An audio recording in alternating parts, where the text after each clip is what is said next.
Живе той, живе там на балкана, потънал в кърви, лежи и пъшка.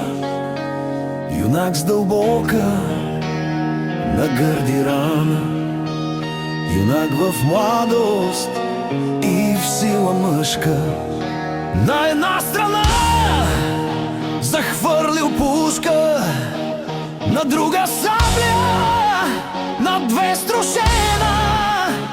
Очите млеят, глава се люшка, уста проклинат цяла вселена.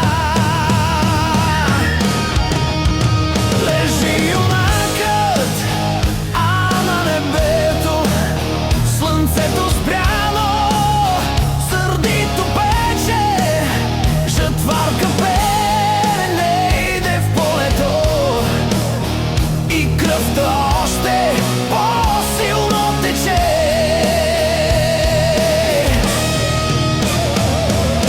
Жатва е сега, пейте рубини, те стъжни бесни, грейт и слънце в тази робска земя ще да загине. И той е юнак, но млъкни сърце,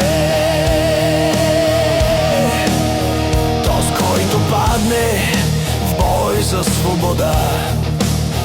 Той не умира, не го жалеят земя и небо, звяр и природа, и певци песни за него пеят.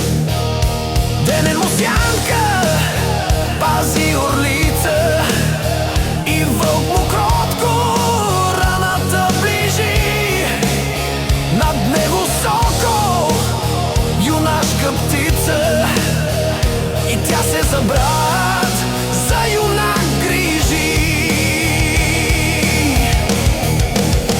Настане вечер, месец изгре, звезди обсипят сводът небесен. Гора зашуми, вятър пове, Балканът пее хайдушка песен. И само диви в бяла премена, чудни, прекрасни, песен поемнат, тихо нагазят трева зелена и при юнака дойдат да седнат. Една му с билки раната вържа, друга го пръсне с вода студена, третя го в уста целуне бърже. И той я гледа, мила, засмена. Кажи ми, сестро, де Караджата?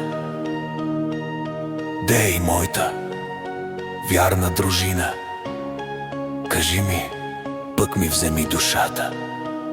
Аз искам, сестро, тук да загина.